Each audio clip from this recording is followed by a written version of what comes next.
Now, Mr. Sands is here doing a thing about prison industry. So now he said I get a last word. This right here. All right, see it real good. Congressman Cummings has been knowing about this prison industry situation since 2008. President Obama requested a full investigation about me. I'm the subject of the investigation. I had to go outside of the country to get Mr. Sands involved in this. Now, when I went to Congressman Cummings' office and I seen him, I got paperwork. Mr. Sands done seen the paperwork. It's all online. I ain't hide nothing from nobody. But this is the point I'm making. We need outside media to take a look at America's prison industry. Our senators, our congressmen, our elected officials created this prison industry. So how do you think they're going to fix it? We need judicial, executive, and legislative oversight. We need oversight. You got checks and balances. So when the judicial system ain't acting right, the Senate and the Congress and executive branches is supposed to hold them accountable.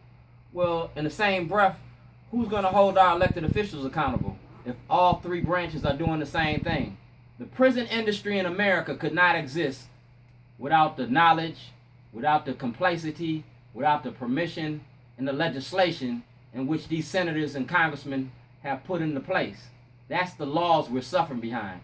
In 1994, Bill Clinton passed the crime bill.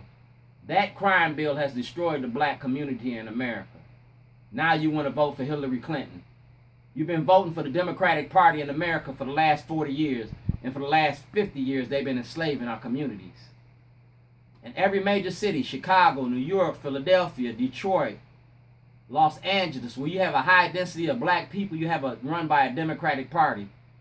And all they gave us was the audacity of hope. But the reality of truth, we just another number. And the number that we is a prison number. We ain't nothing but numbers to these people. And we need to break this cycle. If you want to talk about this, then you're going to have to talk about Letters to Zion. You're going to have to talk about PFK Boom. You're going to have to talk about Shelley's Helping Hands. You're going to have to talk about the Baltimore Block.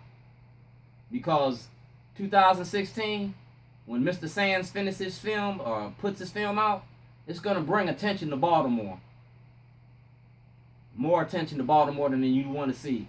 And until it comes out, I'm going to be in your face. I'm going to be in your face.